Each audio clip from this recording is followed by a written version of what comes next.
Prepare to experience the strongest radio allowable by law. Secrets will be revealed. Myths dispelled. From the studio gym where excuses never apply, it's Superhuman Radio with your host, Carl Lenore.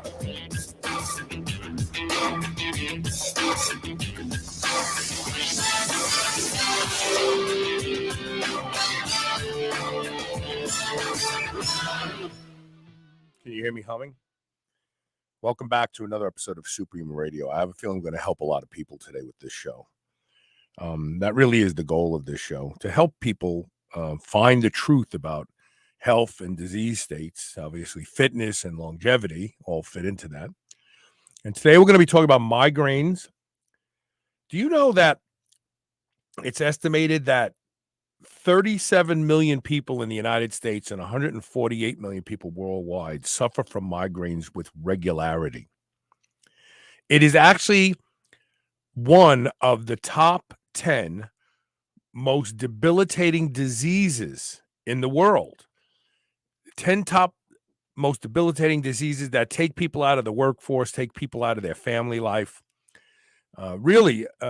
People who suffer from migraines, they literally have to put their lives on hold a lot of times. They can't do a lot of things because if they have a migraine, where are they going to lay down? Where are they going to recover?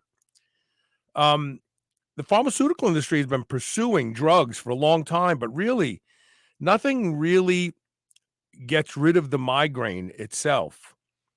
And the reality is that there is clear evidence of a metabolic link, but Big Pharma can't sell you food and make any money, and they can't make dietary suggestions because they don't make any money.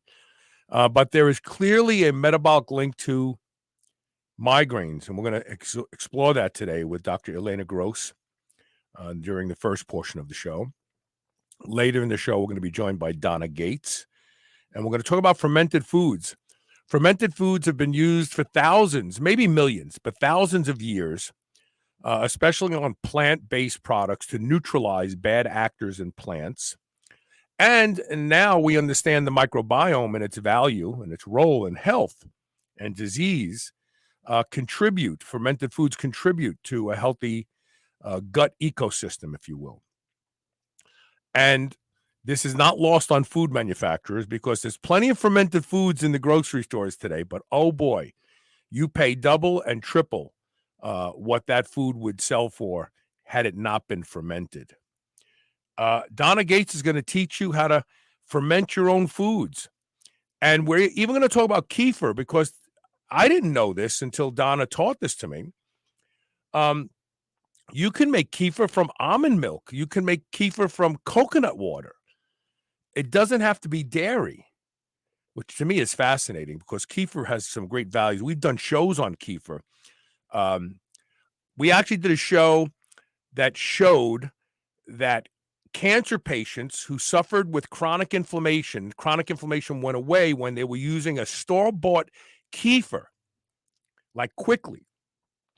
And so Kefir is going to be discussed as well in the latter part of the show. So hopefully you'll stick around for that. We have to thank our title sponsor, Legendary Foods, makers of the Tasty Pastry. This is the Pop-Tart Reimagined. Less than 1 gram of sugar, 20 grams of high-quality, high-leucine protein, 4 to 5 net carbs for those of us who are low-carb people like me. But you will eat them because they taste amazing. I promise you, if you buy them and you think they suck, I'll buy them from you because I will eat them. Your kids will eat them. Your kids don't want healthy snacks. They definitely don't want protein bars, but your kids will eat the Tasty Pastry. And they will be available on Amazon UK very shortly. For those of you in Europe, you'll have a way to get these yourself. In the meantime, go to shrnetwork.biz/legendary. Use the code SHR10 to save 10% off and let them know that Carl sent you. Welcome back to the show, Dr. Elena Gross. How are you? Carl, it's so great to be back. I'm good. It's a little warm over here and it's been a long day, but it makes me smile to think about talking another hour or so, however long we have with you on migraines, metabolism, and even fermentation. I'm a big fan myself I have a SCOBY, I make kombucha, I make sauerkraut as a real German, and all these fermented vegetables as well. And microbiome plays a big role in migraine as well, and in Really? recovery. So there is a role for fermented foods in people who suffer from migraine, huh? Yeah, so one of the things that healthy bacteria in the gut are making is a substance called butyrate. Butyrate is actually a small fatty acids, and you as a keto advocate may know that one of the primary ketone bodies in the body is beta-hydroxybutyrate, which is a very closely related small fatty acid. So our gut bacteria are actually producing brain fuels for us. And in addition, they're also making micronutrients. So they're making a key brain macronutrient that the mitochondria can burn, the powerhouses in our cells. But they also make micronutrients. They make bioavailable vitamins for us, for our body. So it's really a manufacturing site for micro and macronutrients. In fact, aren't all the B vitamins made in the gut? B12, and many of the B vitamins are made by the microbiome, I should say, not all. Yes, are made or can be made in the gut. Yes, I think you're right. So and the microbiome plays a huge role in so many things. Part of the immune system, or a large part of the immune system, is in the gut as well. And supposedly, I actually just learned this, but a lot of serotonin is made in the gut by the microbiome. And so there's people out there who have issues related to serotonin levels, some depression, some carb. When you don't have enough serotonin, you crave carbohydrates more frequently. And a lot of that starts in the gut as well. So the gut is an amazing frontier. It's like the outer space that's in our body, and we're still exploring and learning about it. But let's talk about migraine. Oh, good. I'm sorry. Please. Yeah, serotonin. I just wanted to add, because serotonin is so relevant for migraine too. There's this acute medication called triptans in migraine. It's one of the only migraine-specific approved drugs, and that's a serotonin agonist, which means it's binding to serotonin receptors. So there you go. We're kind of come full circle. Okay, now let's talk about migraines in general. Yes. When migraines were first discovered, and I think I learned this from you, they were called hypoglycemic headaches back in the 1920s. Yeah, 1930s, they were referred to as hypoglycemic headache. Exactly. Talk about that. Why did we stop calling them that? And why did we classify them by this new name that had no linkage to a metabolic disorder?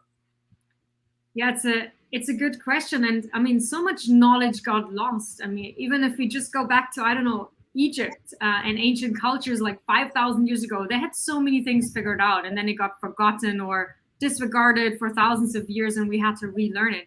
I don't know what happened. Maybe I know that in migraine, people started, when all this pharma stuff came across and drugs were developed, people were trying to find small pathways, distinct mechanisms that you can target with a small molecule, like a one receptor kind of a solution.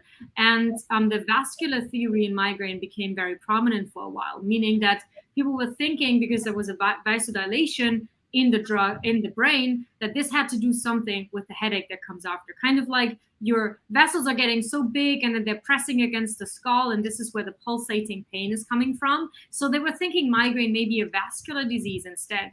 And that was kind of more maybe amendable or more targetable for drugs, something that is a vasoconstrictor, which I think in the end, triptans kind of came in from, because they do have an effect of vasodilation as well. But this is probably not how they're working.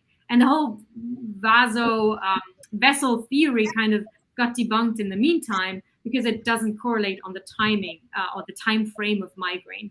But metabolism, as you said, right, fixing the diet, that is not very lucrative for anyone to kind of work on those things. So maybe that's one reason. But I wasn't there, so I'm not sure why it got completely forgotten about. The early experiments, also interesting. A bit earlier, I mean, in the 70s, then they did experiments where they were either fasting participants to trigger migraine, and that actually worked in 50% of the cases. So depriving the brain of energy was working, at least in these Western diet adapted people that weren't really producing any ketone bodies. And the other experiments that they did is where they were checking in those people then where the fasting was inducing migraine versus it was not inducing migraine. They were checking what is happening in the body during that time. And in people that did get a migraine, cortisol went up, but also interestingly, lipolysis went up. So they were starting to break up their fat tissues. Ketonegenesis was going up. So they were starting to make ketone bodies, probably sensing the energy crisis in the brain. They're already trying to make an alternative fuel. And a few other things related to metabolism were already measured and figured out like 50 or so years ago, but it seems like nobody really cared. So as part of the review that we wrote with Nature Neurology, we were digging out those really old papers that were already establishing a very clear link between metabolism and migraine. But then these other theories became much more fashionable and people stopped caring or even looking at these early studies. So I'm curious about this. How did you find your way to focus all of your intellect and energy on migraines? Did you suffer from them? Yeah, so oftentimes the best way to really think about something all the time is if you're personally affected, right? So that was my case. I started having migraines when I was around 14. And interestingly, that was just half a year after they had prescribed me the pill, the contraceptive pill, for an estrogen lack. So my female hormones were lacking. Instead of giving me the real hormones, they were literally prescribing me a contraceptive pill that wasn't even containing the real thing. Now I know contraceptive pill raises oxidative stress, those free radicals that damage everything, by 50%. And I was taking that for 14 years. Oxidative stress is one of the primary trigger factors for migraine, as we'll maybe discuss later on. But then from then on, I had these migraines. Nobody knew what was happening. They were checking me for brain tumors because of these terrible, terrible headaches, scanning me. Nobody found anything. And then eventually we started Googling the problem and it came out with one-sided headache and all these other symptoms. That's clearly a migraine. And then we had that seconded by a specialist neurologist. But really, it only went worse. So I went to all the specialist clinics, so many different doctors.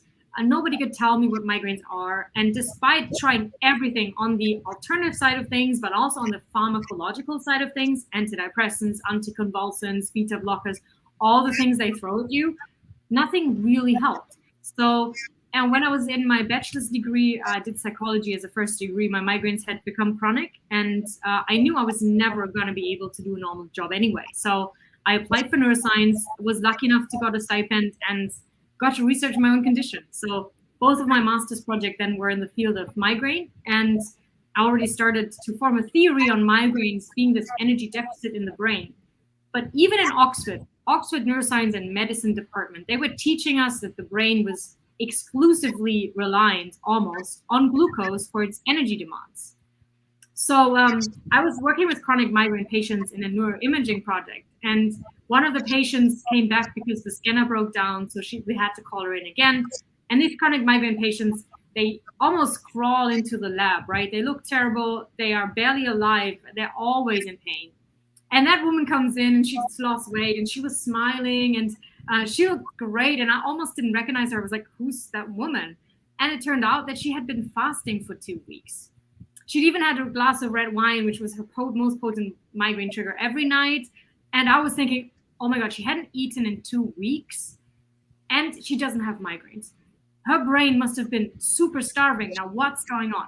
So what we always did, because we were so naive and wrong, so whenever somebody came for the scanner, we gave them free biscuits as a reward afterwards. So we gave her biscuits. And that night, the migraines were coming back full force, and it was all fault. Now, what I didn't realize, later procrastinating in the library, I stumbled across a Nature magazine and basically an epilepsy special where they described the oldest treatment for epilepsy, which you and the listeners may know is the ketogenic diet, or a diet that mimics fasting.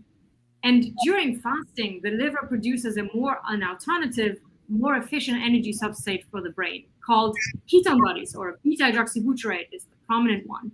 And what I then realized is everything fell into pieces. Despite eating regularly, her brain was fed for the first time fully while fasting because it was getting a fuel source that it can actually use, right? And so many other things are going on with Ketone Bodies, as you probably know. So this is the whole story. Then everything fell into pieces. I applied to do my PhD on this topic. Oxford said, no, this is way too risky. But in Basel, Switzerland, they allowed me to do the first study on this. And that's how I ended up in Switzerland. And this is how Keto Swiss arose in the end as an attempt to bring this potential solution to other patients like me. And we're launching our first medical food product, which is Let Food Be Thy Medicine for migraine. We can say for the dietary management of migraine, also as part of this endeavor. But to answer your question, yes, I'm personally affected. I fixed myself. I'm down from 20 days to 1 or 2 a month. I can literally take an aspirin, like a benign painkiller, and they're gone. So it's not really an issue in my life. And this is so wonderful. And this is, worth so much that I'm trying. Are you still on birth control? Are you still on birth control? No. Good. As soon as I learned, I stopped this completely. But so was this a progestin only type of birth control? Yes, it was only progestin, but that was bad enough because it's not progesterone, right? Right. But even I want to get this point across. Right now, there's women that are embarking on menopause. Yeah. And one of the symptoms that you're suffering with, if you're somebody who's having a hard transition to menopause, is hot flashes or flushes and tremor. These are early signs of hypoglycemia. Your doctor isn't discussing this with you because I don't know why. I really don't. I discovered this in 2007 because I actually put myself into menopause.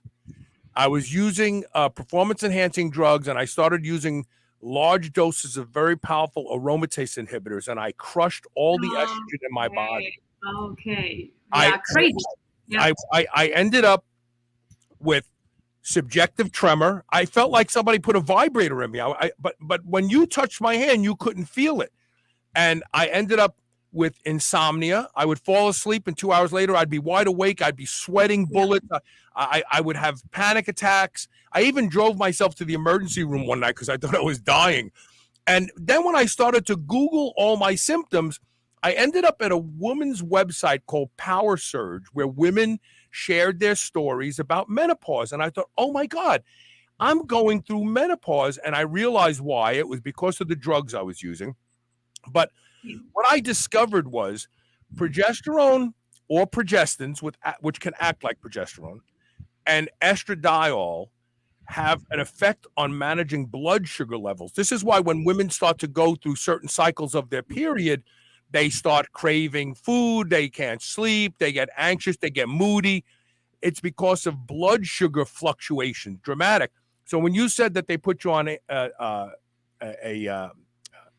birth control pill, the next thing I thought of was, do the onset of migraines seem to occur shortly after puberty? Yes, and or pill taking. So we did a study, and I asked everyone that was in the study, when did you start the contraceptive pill, and when did your migraine start or become worsened? And there was almost always a clear link, half a year to a year later, from either starting birth control pill. It either started completely in puberty, or it was getting chronic or much worse. And the interesting thing is about this birth control, if you have an artificial form of estrogen or progesterone, this will, through negative feedback, inhibit the making of the real stuff. Right. But it can't actually perform all the functions of the real hormones. So you're ending up in hormone deficiency.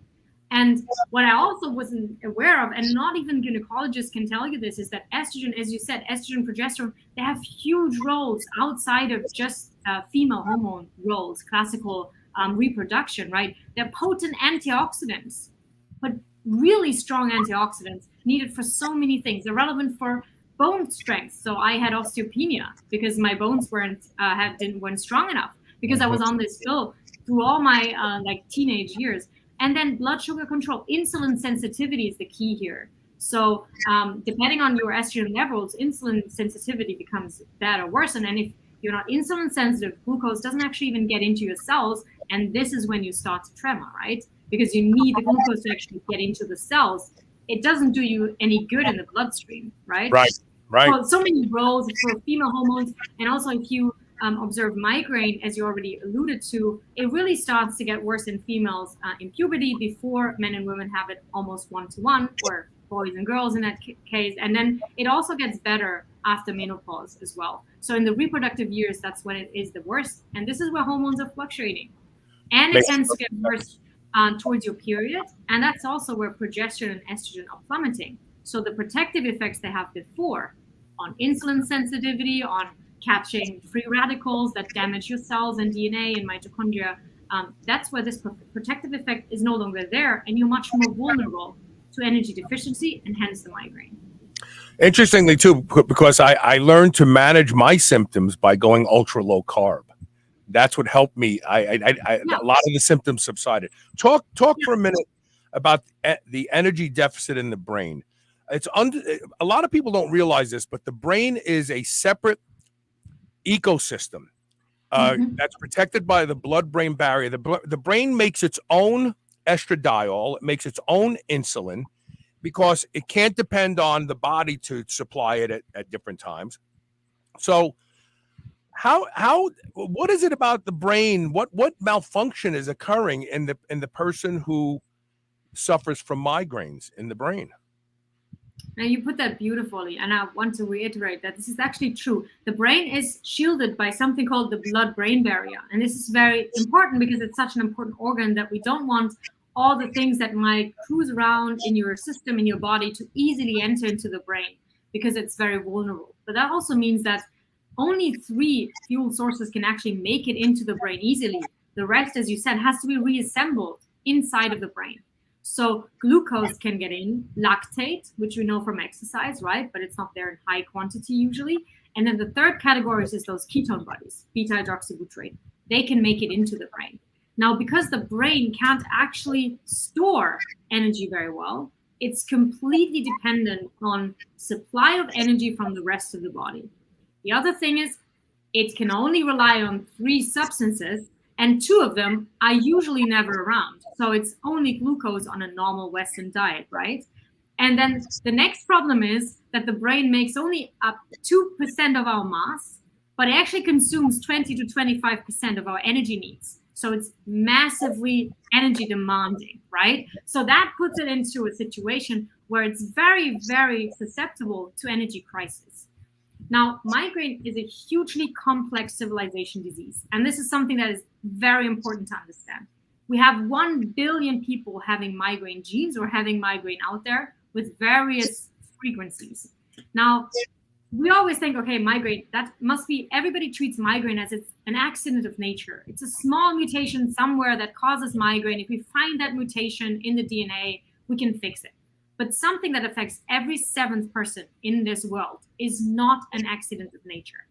It has to have had an evolutionary advantage, which means that 10,000 years back, migraine genes were a good thing. Now, something has changed in the last 10,000 years that this genetic makeup, these genetics variants that these people carry are now not so optimal anymore. Now, if you think about what has changed so drastically in the last 10,000 years, one of these things is diet, right? Diet and, of course, all these environmental stressors. But 10,000 years ago is when we introduced agriculture.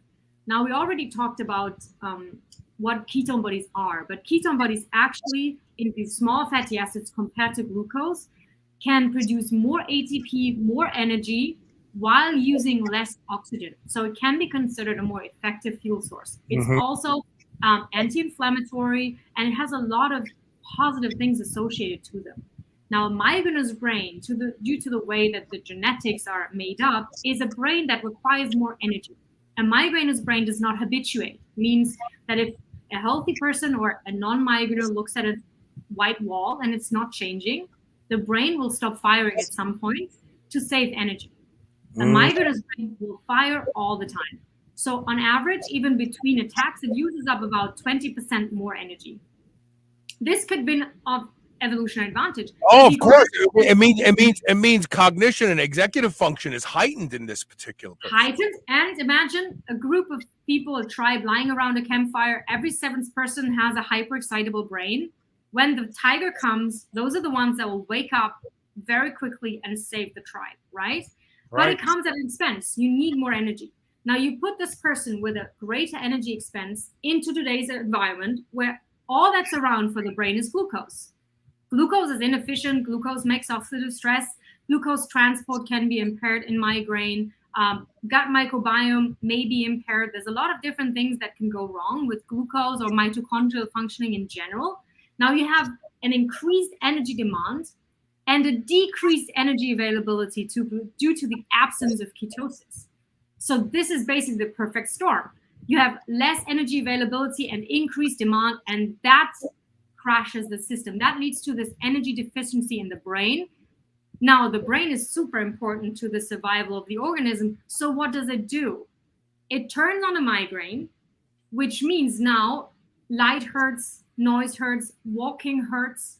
Anything that spends more energy is very painful. So these individuals will draw into a dark room. They don't move until energy homeostasis in the brain has been restored. We're safe again, and then we go outside. So the migraine is an evolutionary preserved warning signal that saves you from the detrimental consequences of an energy deficit or too much oxidative stress in the brain. Now, the problem is with a chronic migraine, that means if you have chronic migraines, your brain is warning you all the time, which means you're in an energy deficit all the time. And we can fix that, right? And that's what we're here to do. In our estimates, that there's a subgroup of migraine that is metabolic migraine, which is primarily this energy deficit migraine, and that is absolutely preventable. So you say a subgroup. Are there other types of migraines? It's very under researched. Now, something that is complex of like migraine that has to have other causes, and the big problem with neurological or neuropsychiatric diseases is nobody looks at biomarkers. We have biomarkers now that predict who's in that camp or who isn't. But we know, for example, that hormones play a big role in migraine. There's something called menstrual migraine. So if somebody has a migraine only ever when their period is coming on, then they may be wanting to look at their estrogen and progesterone levels. And if those are too low, supplement with a bioidentical, this is the key, a human identical version of those hormones that can fix it. There might be migraines and epilepsy are related. There might be a migraine subgroup that is purely hyperexcitability in the brain, purely mutated ion channels, more rare, where ketogenic diets may not fix the whole problem, or ketosis. And even in the metabolic migraines, there's so many different reasons why you might have this energy deficit. One is fluctuating blood sugar levels, right? So if that goes like a roller coaster and you're hypoglycemic all the time, you're definitely going to have an energy deficit in the brain. And then just getting something like a low GI, low glycemic index diet or a low carb diet, moderately severe, moderately strict, not as strict as a ketogenic diet may be fine, right? Then second is you may have micronutrient deficiencies. If you don't have enough B12 or you don't have enough CoQ10 or you don't have any of the coenzymes that you need for mitochondrial functioning, again, you will run out of energy and you will get migraines. So checking all minerals, trace minerals, fat and water soluble vitamins in your blood for minerals, full blood, is essential. If you're lacking any of these, you will get migraine. It's metabolic, right? Now, then antioxidants and oxidative stress. If you have so many toxins from fish, or you have lead pipes, or there's iron is a big one. Right. Very oxidative. You will get migraines. So getting your antioxidant capacity high and your oxidative stress down and eating a whole foods diet can fix your migraine. Now, the fourth category is what you will probably be expecting, and that is if none of this helps, you may need to switch the energy source from glucose to ketones, and there a ketogenic diet comes into the picture, or a high-quality exogenous ketone body supplement can for some do the trick as well. And we're going to talk about that on the other side of the break. I want to give you a chance. So you have a new book coming out soon, right? Yes, Mastering Migraines Metabolically, where I basically summarize everything I've learned in like 10, 15 years of research, personal suffering, about basically what we discussed now. What are migraines from an evolutionary perspective? What are they really, and what can you do about them? Very importantly, and individualized. How can you try the different things to fix your migraines and find your root cause for the migraines and get out of them? That's basically what it's about. And I've been contacted by too many patients, and I can't help everyone individually, right? So Right. this book is costing me a lot of money, but it's really my endeavor to help as many people out there as possible. Wonderful. And then, as you mentioned a little while ago, you have a medical grade food that you're going to launch for people who suffer from migraines that are metabolic migraines related, right? Exactly right. So that's for metabolic migraines. So maybe every second person will relate. It's basically containing the macronutrients you need in the form of beta-hydroxybutyrate, but it also contains all the micronutrients that your mitochondria need to turn this BHB, the beta-hydroxybutyrate, into energy, which requires the B vitamins, vitamin C, fat, trace minerals, and so on. It's got everything. It's like a one-stop shop product, and it has over 200 randomized controlled research trials behind it that show efficacy and safety on the individual products or ingredients in migraine. Will both of these be available at the end of this year? Yes, both are available in the US by the end of this year. Sadly, only US, but if you live somewhere else, maybe you can order it to your country from Amazon or something like that. So when you do launch, you'll email me so we can get you back on the show to promote it, okay? Oh, thank you so much. I appreciate it. Okay, we're going to take a quick commercial break. I have lots more questions, so we're going to get to the bottom Fantastic. of it. If you suffer from migraines, we're going to have some interesting conversations here in a minute about possible other disease states. I'm going to ask, is there a link between migraine sufferers and Alzheimer's? Dr. Bredesen has showed us that Alzheimer's disease is also energy deficit in a specific area of the brain, and lots more questions like this. If you want, you can post your questions. If you're somebody who suffers from migraines, post your question and we will answer it. Stay tuned. We'll be right back with more of Dr. Elena Gross.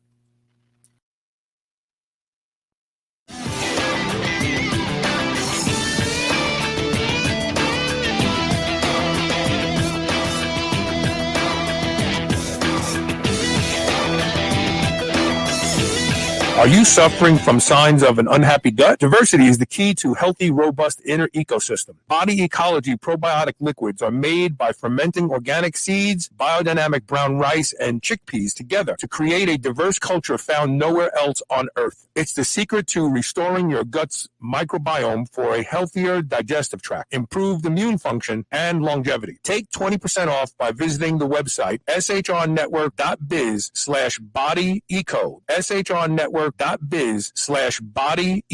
That's BODYECO. And using the code SHR20. Are you 35 or older? Every year after puberty, your growth hormone decreases sometimes by 50% by the age of 35, and it only keeps going down from there. This affects everything from making it harder to recover from workouts, sleep, and a general loss of a sense of well-being. It also affects your ability to get and stay lean. BioPro Plus is the first of its kind, 100% non-synthetic alternative to prescription synthetic growth hormone treatments. All the benefits without any of the needles or side effects and 100% safe. Previously only available through doctors, you can go to shrnetwork.biz/biopro, that's BIOPRO, and use code SHR30 for $30 off today. There have been no new innovations in men's underwear for hundreds of years. That's all about to change with Sheath. Sheath creates two separate compartments for your man stuff so it doesn't get smashed into a mound and sweaty and stinky. I won't wear any other underwear now that I've learned about Sheath, and you won't either. Go to shrnetwork.biz/sheath underwear. That's SHEATHUNDERWEAR. Use code SUPERHUMAN to save 20% off. I promise you, once you try a pair of Sheath underwear, you will never wear anything else. GHKCU is one of the most effective peptides for rebuilding more youthful skin, reversing skin damage, diminishing wrinkles, and tightening loose skin. I personally use Restoracell with GHKCU every day. It's making an undeniable difference in the quality of my skin. Restoracell is fantastic for all types of skin. Now you can order Restoracell and save 25% when you use the code SHR25. That's SHR25. While you may be diligent in your workouts and your diet, don't neglect what people see first and foremost, and that's your skin. Go to shrnetwork.biz/blue and use use code SHR25 today. Being superhuman means being conscientious about the choices we make. White Oak Pastures is superhuman when it comes to raising livestock. They're committed to animal welfare, land regeneration, and rural revival. They responsibly manage the entire process from the pasture to your doorstep. High-quality, pasture-raised, great-tasting meat from a farm you can trust. Full nose-to-tail selections. They even have options for your pet. Go to shrnetwork.biz/whiteoak and use the code SUPERHUMAN to save 10% off your entire first order. Hey, you've heard me talk about Masszymes from Bioptimizers for years now. It's a safe and natural digestive enzyme supplement that's for men or women that specifically helps you digest the protein in your diet. I never have a meal without at least 3 Masszyme capsules, and that's because I want every bit of amino acids from the protein I eat day in and day out to help this 64-year-old body continue to build new muscle and strength. Well, I can tell you how you can get a free bottle of Masszymes plus 3 free ebooks as a bonus, total gift worth over $81. You'll not only receive a free bottle of the best digestive enzyme for turning all the protein you eat into muscle-building amino acids, but you'll also receive the book From Sick to Superhuman, Plant-Based Superfood Delights, and the Ultimate Carnivore Cookbook, absolutely free with your free bottle of Masszymes. Take advantage of this opportunity fast because it won't last long. Go to shrnetwork.biz/freemassme, that's FREEMASSME, and see why I will never stop taking Masszymes.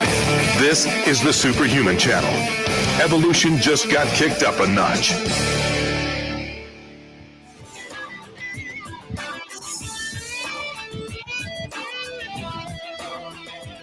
Welcome back. We're talking with Dr. Elena Gross about migraines. I know several people in my family that suffer from migraines. I'm going to send this show to them, and you should send this show to anybody that you know who suffers from migraines, because this is the bleeding edge of migraine treatment and therapy. It's not the stuff that your doctor's prescribing. I'm sorry to say that. And, the pharmaceutical industry does a great job of creating drugs to rescue people from dangerous situations. But when something has a metabolic cause, it's always better to treat the cause than the symptom. Always. With that being said, Dr. Dale Bredesen came on this show 3 times over his past 8-9 years, talking about the end to Alzheimer's, and that Alzheimer's is a metabolic disorder. And he has changed people's lives with his book, The End of Alzheimer's. And Alzheimer's disease is basically an energy deficit in a specific area of the brain. Do people who have that are prone to migraines also, is that a marker for they may have a risk of developing Alzheimer's later in life? That's a great question. And I must say, I don't think there's a lot of research there, actually. I've been looking into this myself, and I'm a huge fan of Dale Bredesen for sure, because he also has figured out the whole multifactorialness that can lead to mitochondrial energy deficit in the brain, right? He talks about toxins, which I think is fantastic. There's more and more toxins accumulated in the world. Toxins will damage your mitochondria. They trigger migraines, and they can long-term also trigger and lead to Alzheimer's. I think there's one correlational study that actually suggests that there may be a link between risk for migraine or having migraine and a slightly increased risk for Alzheimer's, maybe exactly via those different pathways. But it's not really looked upon much because people don't really, like, migraine is like the unwanted child in the neurological space, right? It's not really researched. People don't really care. You don't really die from it. So right, and that you don't really die from it. Parkinson's disease is an energy deficit in the substantia nigra that over time damages the dopamine producing neurons. So these energy deficits in the brain exist and are at the core of numerous brain related diseases. Yes. And that's exactly what I'm trying to get at, right? I mean, things that are so common, they must have had or must arise from something that wasn't detrimental about 10,000 years ago, right? So really the answer to curing, preventing those very common civilization diseases that are also happening in the neurological space is looking what has changed in the last 10,000 years and has contributed to these really high frequency neurological issues. And that really is comes down to a couple of things that are of tremendous importance, which is toxins. I mean, I think 80,000 new compounds have been released into the world in the last 50 years. The things that don't go in food, but in perfumes or whole hygiene products or cleaning products, they're not really regulated. And if they reach just a certain level only, like arsenic is in most herbicides and pesticides, but it doesn't even need to come on the label because it's in small quantities. But these things are deleterious in very, very small quantities. They have long half-lives, they accumulate in the soil, and they destroy our mitochondria, right? And there's other things as well. So toxins being one. Change in diet. Carbohydrate availability has increased. Fat is decreased. So in the last 20 years or so, fat has been demonized. It's basically taken out of our diets. Red meat has been demonized. So we're taking things out that's very protective and essential for our brain, and we're putting things in that can be very pro-inflammatory. And there's other things like all this like green light now and sitting down, not moving anymore. All of these coming together to lead to civilization diseases that may phenotypically look very different, but from a root cause perspective, maybe much similar than we think. Much more similar. You know, it's funny. Just yesterday, we talked about the blue zones, and I said, you know what? Everybody forgets to look at the blue zones. They only look at their diet. What they fail to realize is, like the Okinawans, they don't have cars. They don't. A lot of them don't have electricity. They go to sleep when it's dark. That alone changes your metabolic flexibility. But no one talks about the fact that the French paradox may be because the French walk to and from the restaurant to eat. Every other culture besides the United States and, well, North America, I say, they walk or ride bicycles. You can't erase the impact of that, mitigating the onset of diseases from bad diets. You can't do that. Totally. And I mean, being German, right? My first experience in the US was 16. I came over as kind of like a school exchange. I was in Texas, 8-lane streets. Obviously, I didn't have a driver's license. I didn't have a car. I come from a place where you cycle or you take the bus everywhere, and then you walk to the bus, and from the bus or you walk 15 minutes to the train station. And there I was trying to walk, and I was almost killed trying to get to my friend because there wasn't even a pedestrian sidewalk, right? Walking is not something that was even cared for. That was not in people's mind. It's not something you would be doing, right? And you're totally right. I mean, these blue zone cultures, they eat whole foods. They typically cook themselves, even if they have carbs. There's nothing against, like say, healthy sources of carbs if you're still healthy. If you're already metabolically deranged, this may be an issue. But if you eat like a bit of rice here and there with like a home cooked meal, and you're walking and you're active and you don't have blue light all the time, and you have social connections and you have a purpose and all these other things that also contribute to well-being and health, right? Carbs may be fine. And for some people, they may be fine if they come from the real food and they're not highly processed as well, right? Exactly. So another thing I want to mention, and then we'll get back to the discussion. I have a book at home that came from the late 1800s called Fortunes and Formulas. And it was that's around the time that we embraced chemistry. We thought, oh my God, we can make chemicals. This is so exciting. And there's a whole chapter dedicated to what do you do when you've been poisoned. The number one antidote for poison is fat. Whole milk, whole cream, lard, tallow. If you've swallowed this poison, take tallow, raw tallow, 3 tablespoons at a time every 15 minutes. Now think about the low-fat diet that started in the 70s, right? Oh, fat is bad, cholesterol's bad. So when you're exposed to toxins, if you have fat in your diet, it gets on the fat train, it rides out as poop. But if you have no fat in your diet and you're eating toxins sprayed on your food, pesticides, it stays in you. It finds a place to live in you.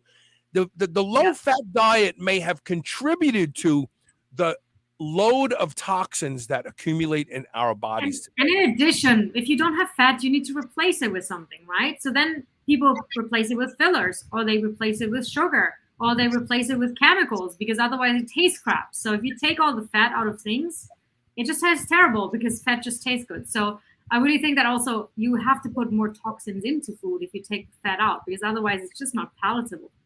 Exactly. Right? So Yeah, we did it all wrong. We didn't know it.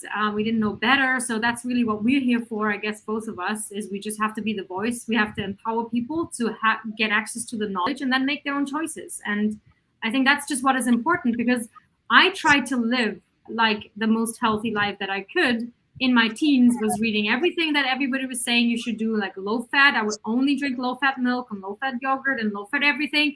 And my migraines were just getting worse. And I was thinking I was doing everything I could because I was listening to what we were taught at school, right? We had the pyramid. In elementary school, we had that pyramid. And I was learning since I was 5 that this is what you have to do to be healthy. So the sicker I got, the more strict I got with cutting out protein and fat. I was trying vegan even at one point, because I was so desperate.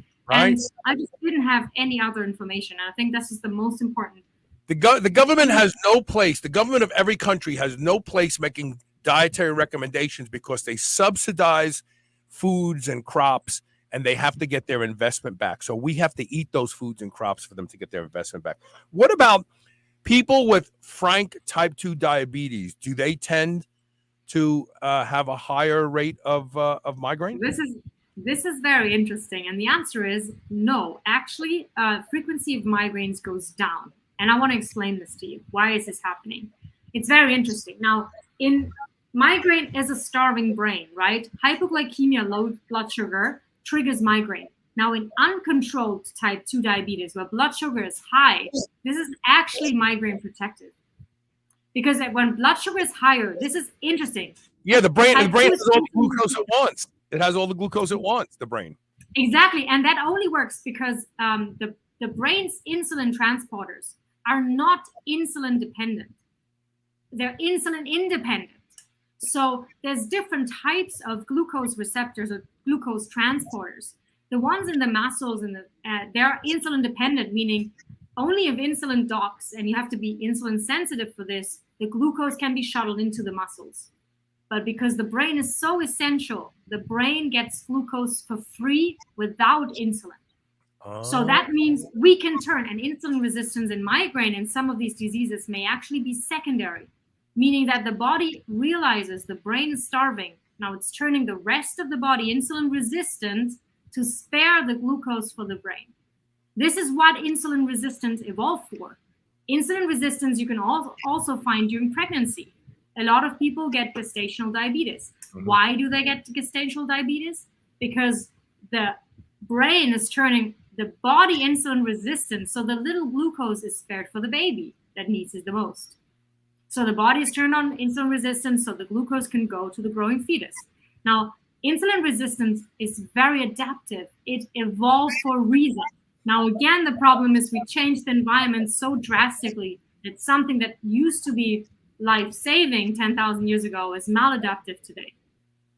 I think nothing that goes on in the body, except it being very rare and conditions of individuals that may have died 10,000 years ago, anything that goes wrong now that is going wrong on a large scale used to be adaptive.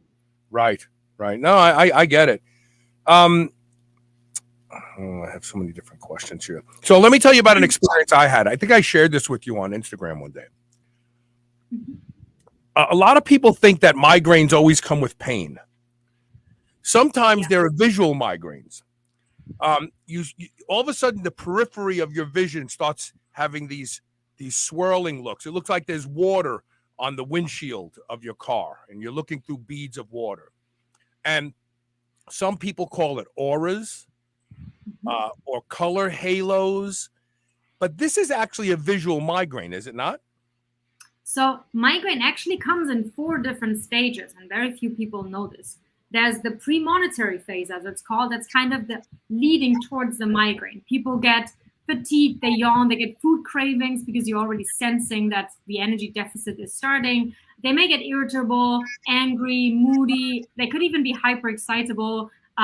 They can sense something is off. They have a lot of yawning, so the brain trying to get more oxygen. And then towards the end of the premonitory symptoms, in those that get auras, as you say, you get this half an hour to an hour of sensory disturbances. These can be visual, but you could also get paralysis of part of your body, depending on where an electrical wave of electricity runs over your cortex. Now, this is fascinating, and people need to understand because it's such a scary feeling if you get it. But what is actually happening is vision is located on the back of your head here. Yeah, this is where your visual center is. Now, in a migraine with aura, there's an electrical wave, neurons firing at the same time and traveling over the back of your head while they're firing. And this leads to a basically depletion of activity after. And when the depletion of activity happens over your visual cortex, you can't see in that part of the visual field, or it gets blurry, or you get black spots. So you can literally watch your cortex, your neurons fire and not fire over the cortex while it's happening, which is quite wild and then quite interesting. And it's transitory. It's completely transitory. I don't know how to pronounce it. What basically transitory. You can reverse it, so you don't need to worry about if you get this. But I've waited it out. You know, when it happens to me, I train fasted early in the morning. I have a really hard workout. Then I get in the sauna. The sauna is 180 degrees. I sit in the sauna, and if I'm in there for a good 15, 20 minutes straight, I feel it coming on. All of a sudden, I have a black spot. It's always on this side. I have a black spot. Around it, I have all these waves of color, and it looks like there's water on my eyeglasses, but I don't have eyeglasses. But I know now that I just go outside and I sit, and once I start to cool down, I see the black spot fades, and then the waves go away. It takes me a good 20 minutes for it to go away. I don't panic about it anymore. Now, I always thought it was blood sugar dropping. I was becoming hypoglycemic from the workout and the heat. But you said it could also be antioxidant related. It could be oxidative stress, so it's very exhausting. So sauna, in a way, mimics exercise, right? Because it gets your heart rate up, you start to sweat.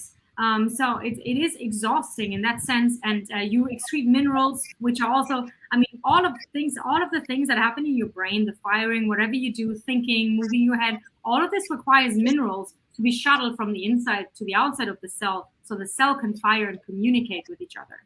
Now, you're lucky that you don't get the pain phase after. For a lot of people, half an hour after the sensory aura phase, caused by the cortical spreading depression, the wave, they get the pain. And then after the pain is the post-drone phase, which then is again fatigue, food cravings, yawning. It's really like the crash after this exhausting migraine event. And interestingly, most of these phases can happen without the other. You can have premonitory phases, including auras, without the pain phase. You can have the pain phase without the aura as well. Interesting. We have to take a quick commercial break, and we have some comments and questions from the audience that we will get to here. We'll talk with Dr. Elena Gross. She's the only one doing this kind of work. When her book comes out, if you have migraines or you just learned that you have a symptom of a migraine from listening to her discussion about the different types of migraines, Donna Gates is going to be joining us shortly. She is in our green room right now. We're going to talk with her about fermenting foods, which, Donna, you missed it, but at the beginning of the show, Dr. Gross talked about fermented foods and how they help people with migraines. And maybe you have some additional anecdotal information to share with us when we have you on. But if you have migraines, if you know somebody who has migraines, this will change their lives. Because I'm telling you, people who have migraines, they stay home a lot, because they just don't want to be out there when one pops up. And especially the visual ones, they're just such a nuisance. You're driving in a car and all of a sudden you have a big black spot in the middle of your field of view, and it's worrisome. So we'll be right back with more of Dr. Elena Gross. Stay tuned. You are watching and listening to Superhuman Radio.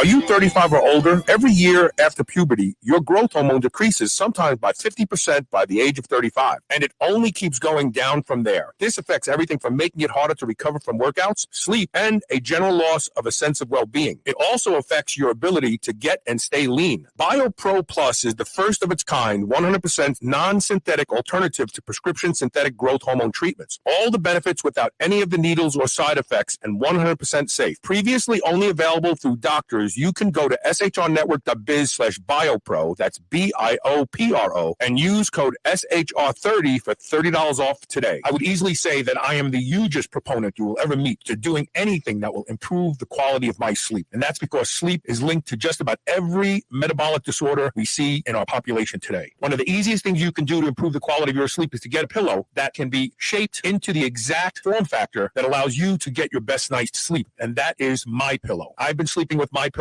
for a few years now, and I can tell you that when I have to travel and stay in hotels, I don't get a good night's sleep because I don't have MyPillow with me. Right now, you can save up to 60% off of everything offered to improve the quality of your sleep at shrnetwork.biz/mypillow when you use the code SHR. Or you can call toll-free 800-889-4938. And remember to use code SHR to save up to 60% off of everything at their website. Are you suffering from signs of an unhappy gut? Diversity is the key to healthy, robust inner ecosystem. Body Ecology Probiotic Liquids are made by fermenting organic seeds, biodynamic brown rice, and chickpeas together to create a diverse culture found nowhere else on Earth. It's the secret to restoring your gut's microbiome for a healthier digestive tract, improved immune function, and longevity. Take 20% off by visiting the website shrnetwork.biz/bodyeco, shrnetwork.biz/bodyeco, that's BODYECO, and using the code SHR20. The Hercules pre-workout from Lost Empire Herbs is like no pre-workout you have ever had before. Completely natural formula designed specifically to optimize workouts, provide quicker recovery time, provide adequate nutrition, and get you away from all those no-good, overstimulating pre-workout supplements on the market today. The Hercules pre-workout blend is a mix of extracted natural herbs and mineral pitch. No fake colors, no added flavors, nothing else. Not only will Hercules pre-workout formula help your workouts, but you'll likely discover lots and lots of side effects, beneficial side effects. Go to shrnetwork.biz/lostempire today to learn more. Dogs should be powered by fat and protein, not carbs.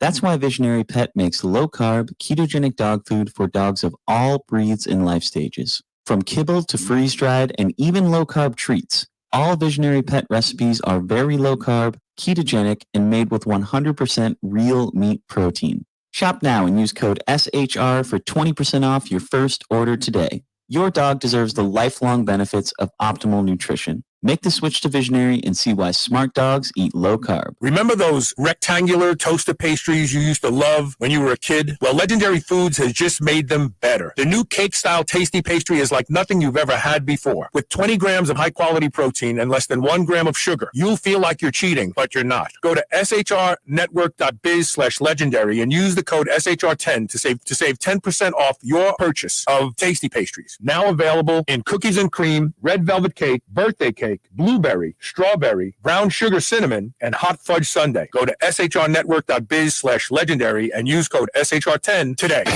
You're listening to the Superhuman Channel. Don't hate us because we feel good.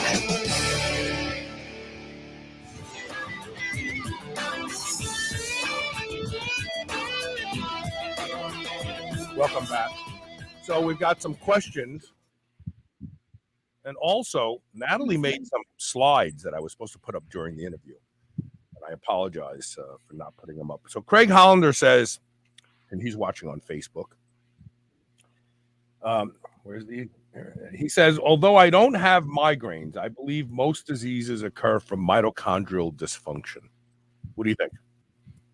I couldn't agree more. Personally, I think mitochondrial health is at the core of most civilization diseases, which are neuropsychiatric or even metabolic diseases such as diabetes, cancer, and so on. I couldn't think of a common disease that does not have a mitochondrial dysfunction component to it. So, Craig, you're spot on. I actually think that chronic fatigue syndrome is mitochondrial dysfunction. Yes, and I've had that too. I must say, I've had that twice actually in my life before. How long does it take for mitochondria to change in your experience with chronic fatigue? How long did it take for all the things you were doing to change? I mean, I was literally bedridden. I could hardly make it down the stairs. I was in bed 23 hours a day. That was during my once it was during a infection, both a very aggressive viral infection back then, and also a sheep liver fluke that was eating my liver, both producing oxidative stress. Took me a year to get better. The second time it was heavy metal poisoning with a lot of lead, and I still can't do exercise, so my mitochondria are still damaged. Again, I was bedridden for about a year, and then very slowly got myself out of it. But it's hard, and the problem with mitochondria is that mitochondrial DNA does not have the same support and repair mechanisms as nuclear DNA. So that means that once your mitochondrial DNA is damaged, and it's damaged in a lot of different mitochondria, that will not be coming back.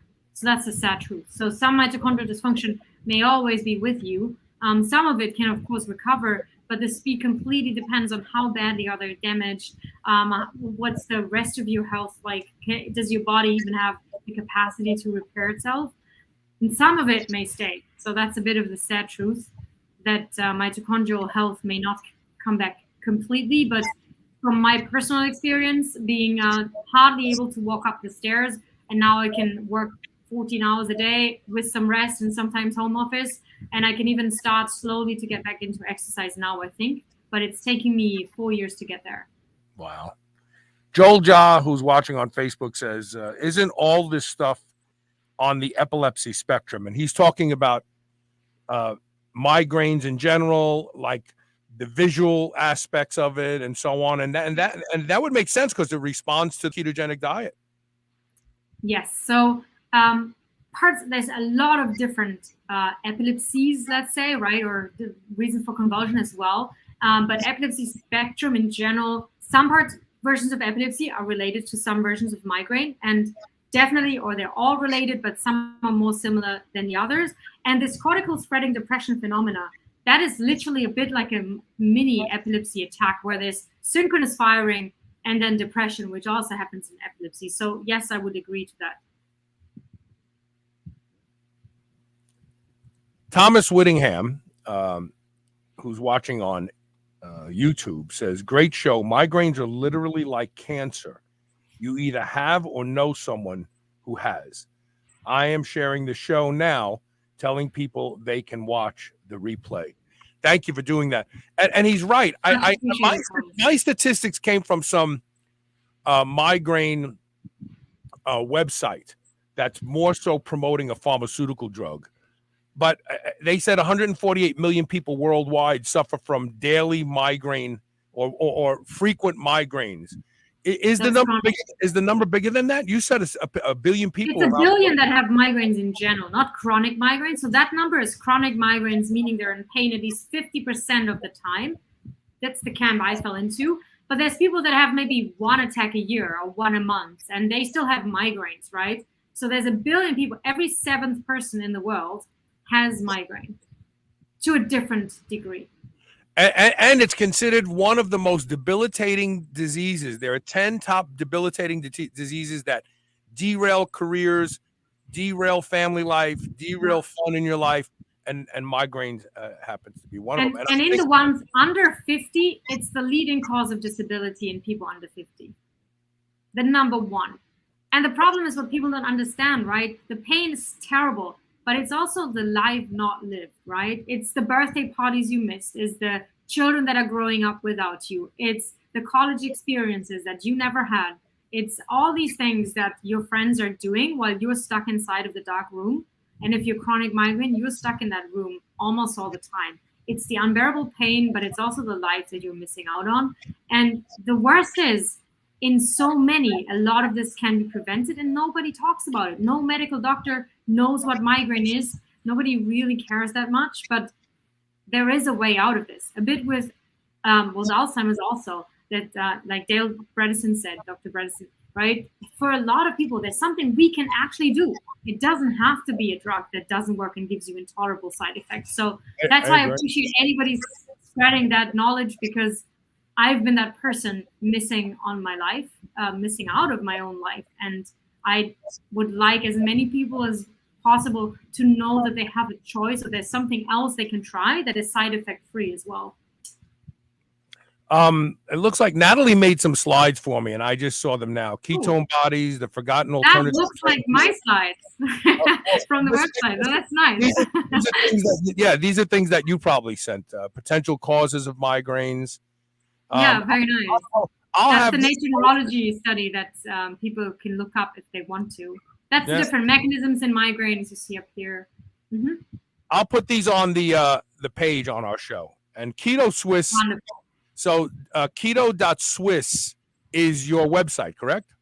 Yeah, that's the mother company. It's not going to be the launch brand. The launch brand is Brain Ritual, which really should indicate that you should do something every day for your brain health. And MicroKeto is the first product, but we want to be the #1 brain health brand, really with a focus of metabolism, a focus on science. So products that are really supported by science and that are inspired by evolution and patent backed. And the first patent now has all claims approved internationally now. So the migraine product is the first, but we're working on mental health and we're looking into Alzheimer's as well once we have the funding. So we really want to have medical food solutions targeting and preventing root causes in those debilitating common neurological diseases or psychiatric diseases, and as a long-term goal, one disease at a time. Wonderful. Great stuff. Bleeding edge stuff, folks. You only find this stuff on Superhuman Radio. Dr. Elena Gross, thank you so much for taking time to be with us today. Thank you so much for having me again, Carl. Always a great pleasure. Thanks for your excellent questions. And thank you, everybody, for taking the time to listen. I hope you learned something and you can prevent a few migraines out there. There you go. All right, we're going to take one quick commercial break. And when we come back, we're going to be joined by Donna Gates, because fermented food is all the rage. In fact, it's been around for thousands of years. Different cultures learned that fermenting food removed bad actors from the food. And in some cases made the food safe to eat.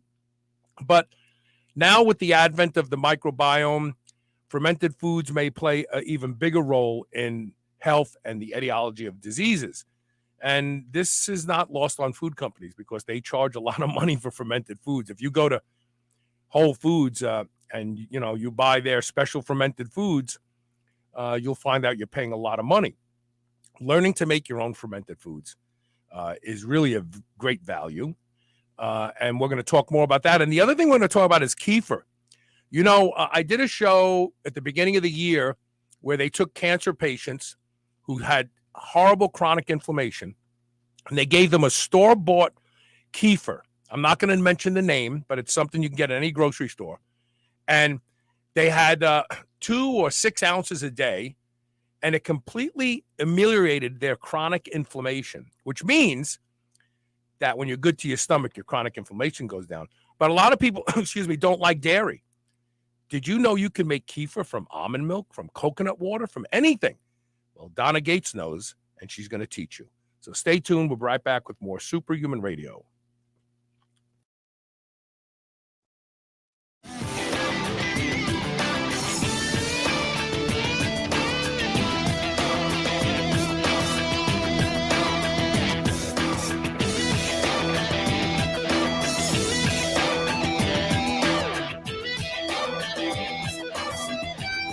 GHKCU is one of the most effective peptides for rebuilding more youthful skin, reversing skin damage, diminishing wrinkles, and tightening loose skin. I personally use Restoracell with GHKCU every day. It's making an undeniable difference in the quality of my skin. Restoracell is fantastic for all types of skin. Now you can order Restoracell and save 25% when you use the code SHR25. That's SHR25. While you may be diligent in your workouts and your diet, don't neglect what people see first and foremost, and that's your skin. Go to shrnetwork.biz/blue and use code SHR25 today. New Mass Pro Synthogen X2 just upped its own legendary game. To distance itself even further from the rest of the pack, Synthogen X2 now has double the key active ingredients. If you've ever wondered what steroid-like recovery feels like, Synthogen X2 delivers. See why others compare it favorably to powerful bodybuilding drugs at synthogen.com. Mass Pro Synthogen. When you train with it, you'll gain with it. Being superhuman means being conscientious about the choices we make. White Oak Pastures is superhuman when it comes to raising livestock. They're committed to animal welfare, land regeneration, and rural revival. They responsibly manage the entire process from the pasture to your doorstep. High-quality, pasture-raised, great-tasting meat from a farm you can trust. Full nose-to-tail selections. They even have options for your pet. Go to shrnetwork.biz/whiteoak and use the code SUPERHUMAN to save 10% off your entire first order. Hey, you've heard me talk about Masszymes from Bioptimizers for years now. It's a safe and natural digestive enzyme supplement that's for men or women that specifically helps you digest the protein in your diet. I never have a meal without at least 3 Masszyme capsules, and that's because I want every bit of amino acids from the protein I eat day in and day out to help this 64-year-old body continue to build new muscle and strength. Well, I can tell you how you can get a free bottle of Masszymes plus 3 free ebooks as a bonus, total gift worth over $81. You'll not only receive a free bottle of the best digestive enzyme for turning all the protein you eat into muscle-building amino acids, but you'll also receive the book From Sick to Superhuman, Plant-Based Superfood Delights, and the Ultimate Carnivore Cookbook, absolutely free with your free bottle of Masszymes. Take advantage of this opportunity fast because it won't last long. Go to shrnetwork.biz/freemassme. That's FREEMASSME and see why I will never stop taking Masszymes. There have been no new innovations in men's underwear for hundreds of years. That's all about to change with Sheath. Sheath creates 2 separate compartments for your man stuff so it doesn't get smashed into a mound and sweaty and stinky. I won't wear any other underwear now that I've learned about Sheath, and you won't either. Go to shrnetwork.biz/sheath underwear. That's SHEATHUNDERWEAR. Use code SUPERHUMAN to save 20% off. I promise you, once you try a pair of Sheath underwear, you will never wear anything else.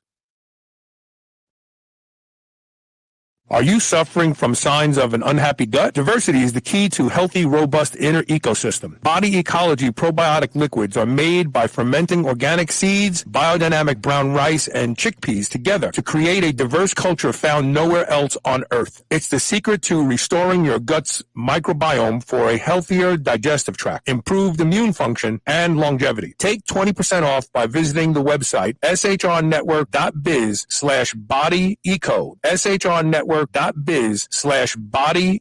That's BODYECO. And using the code SHR20. Move over, superheroes. This is the Superhuman Channel.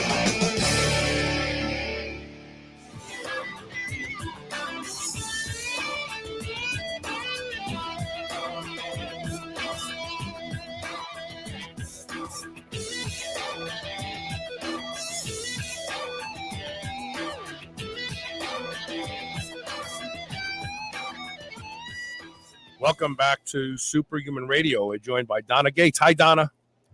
Hi, hi, Carl. I've been waiting for this moment forever. It seems I'm really excited to be here because I feel like I'm certain that what we're gonna talk about is critical.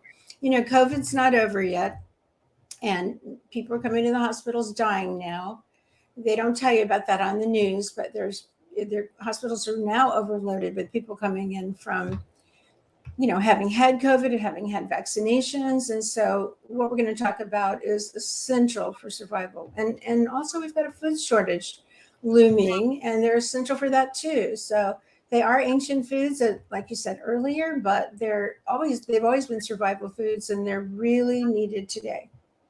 I agree, especially with the food shortages. I mean, you're gonna go to Whole Foods and look for your favorite fermented food very shortly, and you're not going to find it. And it's a variety of reasons. People think it's a conspiracy. It's not a conspiracy. It's because inflation and gas prices, which is helping drive inflation, is making it hard. I just was talking to a friend of mine who lives here in Kentucky, and he's a farmer. He raises cattle. Mm-hmm. And he said the rise in the cost of meat hasn't hit anybody yet, because the beef they're buying now came from cows that have been raised over the past couple of years. And alfalfa prices were not high yet. Grain and corn or whatever they're feeding these cows, those prices hadn't been affected.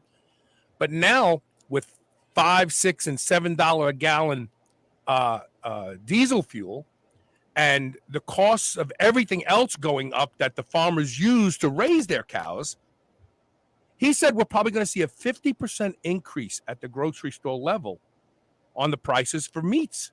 And I mean, I don't know how, I feel I'm fortunate that I don't think it's going to have that type of an effect on me. I'm very lucky. I'm very blessed, and I'm grateful for the life that I've created. But there's a lot of people in the middle out there who are standing around making a decision. Do we buy good food, or do we buy gas for the car so dad can get to work and mom can get to work? This is a really, really, really tough thing. And we're not going to see these prices hit for a while yet. So I predict people have kimchi that they love. It's just not going to be there someday when you go. Well, one of the things that's happening right now, too, is they're literally paying $2,500 to the farmers to not bring their cattle to market. Why that's happening, I don't know, but there is going to be a beef shortage for sure. For that reason, too. I do think it's being created, all these factories burning and so on. But, if you are limited in the amount of protein, beef you can have, for example, you can have chickens and raise your own chickens, but it's really eating the fermented foods that enhances anything you're eating. Like whatever meal you're eating, if you've got a couple of tablespoons of fermented vegetables, or if you've made Kefir, for example, and you're drinking that as protein, it's a great source of fermented protein, you can survive. You will definitely be one of the ones who are in much better shape. So I have a pound of beef in my Hot Logic. It'll be done when I'm done with the show. And what I like to do is I like to drink a little Dong Quai before I start eating it, and then during the time that I'm eating it, because I know that the probiotics that are in your products help me digest my food and extract more nutrition from my food. No, you're absolutely right. And Dong Quai, it's interesting you picked that one because it's really good for men's sperm. It makes the sperm more frisky. So, oh, that's good to know. Good for women too, but since you're a man, I thought I'd share that. Elisa, you ready for a baby? No. Anyway, but the interesting thing about this is that fermented. One of the things that you said a second ago is lost on people, and I want to shine a light on it. You said a couple tablespoons of fermented food. All you need is 2 ounces of this stuff. I know it comes in a bottle that looks like sparkling water that you buy at Whole Foods or Trader Joe's, but you don't drink it like that. You don't pour yourself a big glass of it and drink it down. It's not a beverage. It's a tonic. A very powerful probiotic is really what it is. And people are not used to seeing a probiotic in a liquid form like that. But one of the reasons it is so amazing is that we can't duplicate nature. We never will be able to. And it's made with quinoa and millet and rice and chickpeas. And we bring every single one of those in from the field. They're organic, biodynamic. And then every single piece of quinoa or grain of rice, chickpea, whatever, every single one has its own microbiome growing on it. So you can imagine the diversity that you are getting when you bring them all together, grow out a culture, put them in a bottle like that. You're drinking something extraordinary. And I do think there's some value to taking certain probiotics, like bifidus in particular, but you'll never get anything like this, because this is, I always say, the wisdom of Mother Nature, and we'll never come close to that. Well, and let's be clear, what you do at your company is you reinvent the way it was done for thousands of years. This is not, this is not a capsule. This is how people got fermented foods and the microbes that grew in them 1,000 years ago, before we had conveyor belts of pill making machines and everything else. So this is really a return to where fermented foods began. Is that an overstatement? Oh yeah, but if you're going to have any success, you've always got to copy nature. It's just, I don't know why we don't always know that. It's like, what's wrong with us? But that's what we're doing here. We're copying nature's wisdom, basically. So let's talk about fermented foods. Let's look at some of the now you have a book on fermenting food, don't you? Well, I wrote The Body Called You Diet about 30 years ago, and that was the first book to ever come out to talk about this world in our gut called the microbiome, and no one knew anything about it. I kind of stumbled on the fact that there were these microbiologists out there. They were studying microbes, but they were reporting about them in their journals. They never told us about them. And then I don't know, somehow I weaved it all together and said, we have this microbiome inside of us, and we have it on our skin too, but the powerful one is in our gut. And it's connected to, as far as migraines go, the gut brain hormones, all that, it's affecting every disorder that we have. The inflammation, it all comes from the gut, and the microbes living there are it. I was just a couple of days ago doing a summit, interview, and it was for the healthy lungs. And so he asked me to talk about the lung gut connection. And what I mentioned was cancer, for example, because I know your other podcast on Kiefer was on cancer. Well, lung cancer is the worst, most common, and people die from it. But there's a really important connection between the gut and lungs. And people that have cancer, they've got to have a healthy gut. Your immunotherapy will not work if you don't have a healthy gut. So there's so many examples, no matter where you look, that the gut's critical. And then when I wrote the book, I talked about this microbiome, and then I talked about how it gets started in us early in life. But one of the things I realized as I was learning and researching and writing about all that is that, we're only born once, and we only get that chance to be, get that inner ecosystem inside of us as we're being formed. That seeding process, it happens early, and it's a short window, and that's it. And exactly, and it's easily destroyed. But, we're baby boomers. So our mothers were put to sleep. The baby was delivered. They didn't breastfeed. So our whole generation didn't get a good start like that. So now what do you do? And that's where I began to understand the importance of these fermented foods, how they bring into your gut the right ones. That's really key. There's some ones that are not worth eating or drinking, but the right ones will establish this inner ecosystem inside of you that is your immune system, which is why I say it's so critical right now. It's everything. It's how your brain develops as you grow up. It's your personality. Like anxiety and depression is such a problem today. That's all fixable if you fix the gut. And I noticed that the doctor that you interviewed on that show mentioned that one of the benefits they noticed in the study with the cancer patients with Kiefer is they got over depression. Yeah. Those neurotransmitters are made, in our gut. So really important, because depression's a big problem right now. A lot of people like to say the stomach is the second brain, but the way it works as a second brain is the microbes in your gut secrete neurochemicals that there's a nerve that runs along the vagus nerve that takes everything from the gut right up to the brain. So it has its own dedicated phone line, and those bugs in your gut drive cravings of bad foods and thought processes and neurotic tendencies. And that's why it's so important to get your gut straight. In fact, you'll find this fascinating. I see a lot of mental illness in our population today, and it's acceptable because these people are functional. They can hold jobs, have relationships, and so on. And I'm wondering, do wild animals have mental illness? Like when I was a young man, I worked with racehorses, and they have neurotic tendencies. But they're confined, so that's one thing. But they also are receiving a diet that they wouldn't eat if they were wild horses, right? We're giving them grain and barley and molasses and red glow, to blood builders. And they stall walk, they crib, they do all these neurotic things as horses. And I'm wondering, do wild wolves display neurotic tendencies? Do wild wolves display mental illness? I'm looking for an expert to talk to about this, because I believe the answer is no. And I believe the reason is diet. That's just a wild guess I'm taking right now. Mm-hmm. Well, they would be getting those microbes that kept their gut healthy. And every animal, even insects and fish, have a microbiome. The probiotic liquids are made for us over in Australia. We bring them all the way over.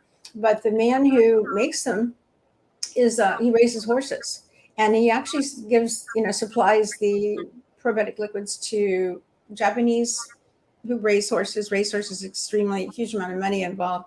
And when they're taking these fermented foods, they always win the race. And they don't win because they're faster.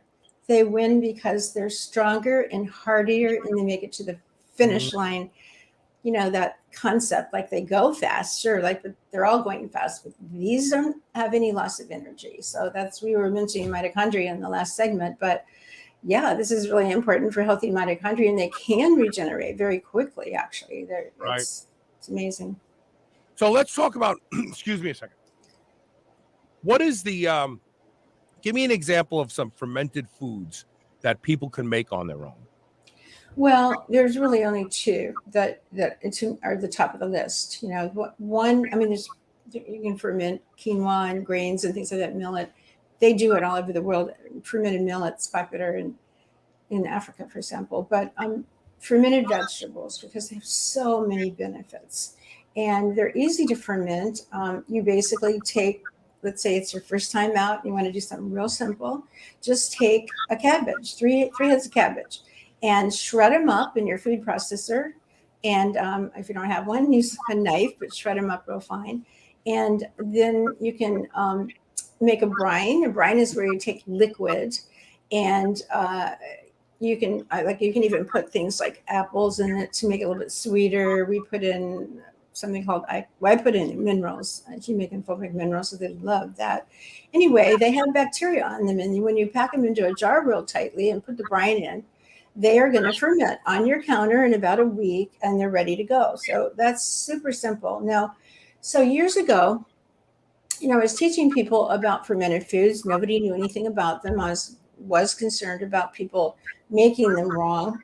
As a matter of fact, I was doing lectures about Kefir all over the country, and people would bring in these Kefir jars that they made with grains, and the grains were terribly contaminated and looked awful, streaks of purple and pink and everything. And I thought, we can't do grains. So people were passing them on to each other and transferring them from one batch to the next. And so I actually started looking into getting culture starters to actually put into the vegetables or into the kefir, and that's what we recommend. You don't have to do that, but if you put in starter, it's amazing. Because I sent some jars to the University of Nebraska that had no starter in the vegetables, and then jars that had the starter in them, and then they came back with a count. So the jars that didn't have starter, their per CFU per gram, it's a tiny little amount, was 58,000 microbes. But in where the starter was, those jars, they had 2 million microbes in each little tiny CFU. So you can see a tremendous increase. Well, why is that? Because when you put in a starter like Plantarum is a superorganism, and it's a leader. And so it starts directing things and telling other bacteria what to do. So they increase in number, and then there's a process where they continue to multiply in great numbers and everything. So using a starter is a good idea, but you don't have to.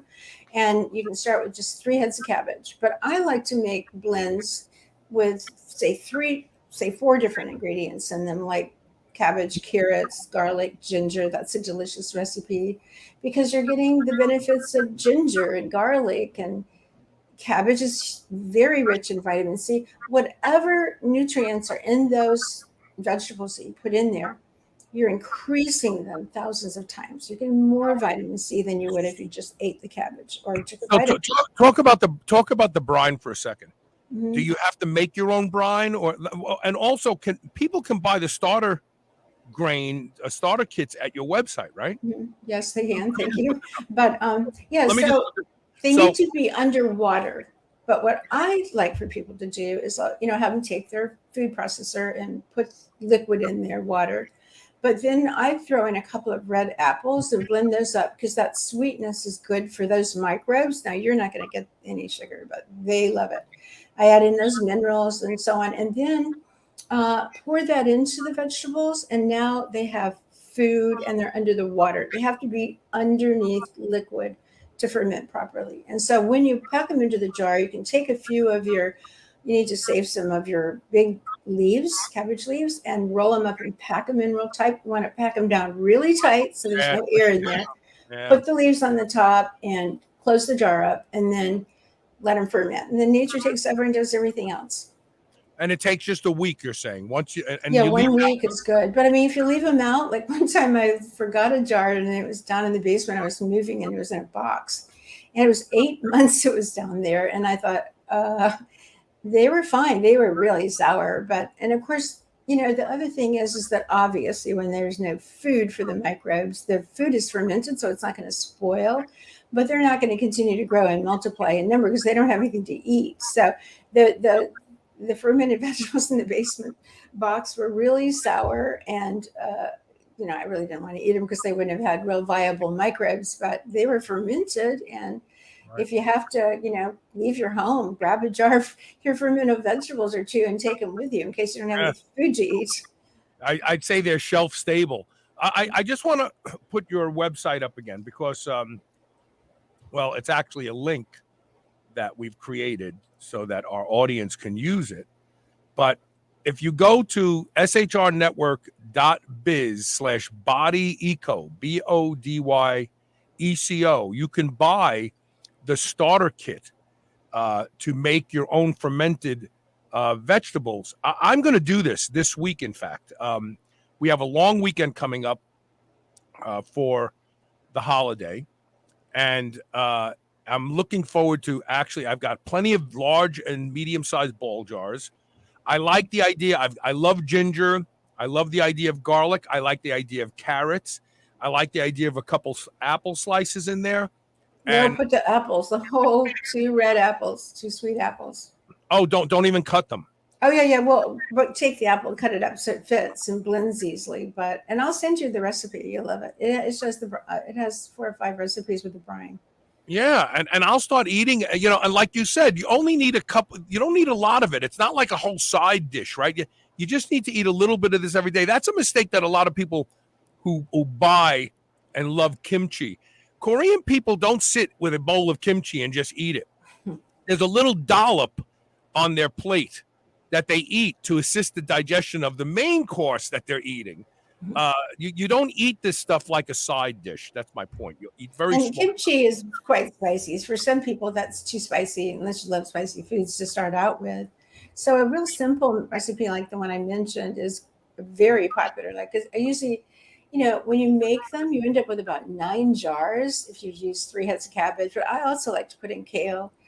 Beets, by the way, are really not healthy. I mean, they are a great way to increase your nitric oxide, but they're incredibly rich in oxalates. So when you ferment them, you get rid of the oxalates, which is one of my favorite things to talk about. I think people need to be real mindful of how many oxalates are getting in. But when you ferment them, the microbes get rid of the oxalates for you. So now you're getting all the benefits of the beets, enhanced, more nitric oxide. And nitric oxide is very important for your immune system too. Your heart, of course, but your immune system, which again, kind of harping on that because I see what's going on with these long haulers, how they're not getting advice, all these people, you know, their heart's giving out, they're going to the hospital and dying and so on. They just need to add some fermented foods to their diet and make their immune system really resilient to what they're dealing with, basically. So that's fascinating to me because I love beets. But I'm going to stop because oxalates are really the pox. There's a lot of problems that high oxalate levels create. Some of those problems are the gout. People who have gout have high oxalate levels. Kidney stones are what they're most well known for, but there's a pain going on all over the body that people don't have any idea. It's related to the fact that they ate, you know, well, first of all, a lot of the foods we're eating today, like almond milk and almonds and other nuts and so on, walnuts and so on, they're very, very high. Cashews, they're super high in oxalates. So we're taking in an unusually large amount. And so many of us have yeast infections, which, by the way, the virus, when it enters your body, immediately activates a yeast infection. It totally screws up the guts. Very first thing that the virus does is screws up the gut. And then the gut and lungs are connected. So now your lungs are becoming infected and inflamed too. So all this stuff is happening. The virus, when you think it's over with, it's now in your tissues, not in your blood. It's actually in the tissues of these organs. And so, so anyway, so oxalates, back to oxalates, they are causing a lot of pain, and people need to be extremely mindful. And if you don't believe me, just look up the foods that are high in oxalates, like spinach, chocolate. Coffee's fine, but chocolate is high, and soy is incredibly high. And so, look them up. Just stay off of those top 10 or something, and notice in 4 days the amazing changes. I mean, it happens quick. When you get them up, give them up. Can't give them. They're in lots of plants.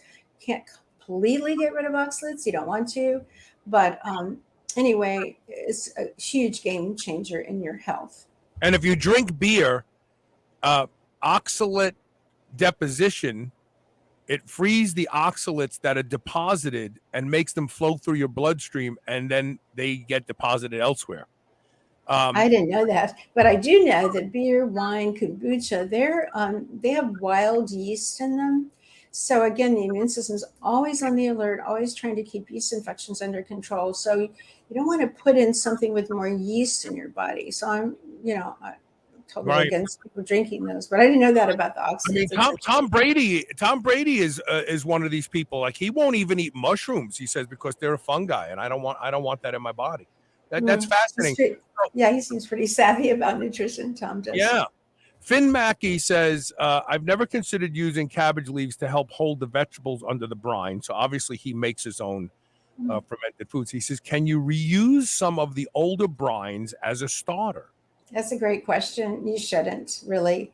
You want, it wouldn't hurt to inoculate your next couple of batches with some of the brine, but I would, I don't know. I've always been concerned about contamination by doing that too, but you wouldn't be able to put all your brine, but actually you want to drink that brine. It's really good for you. Maybe there are times when you don't want to eat the vegetables, but you can pour yourself a little juice glass of the brine.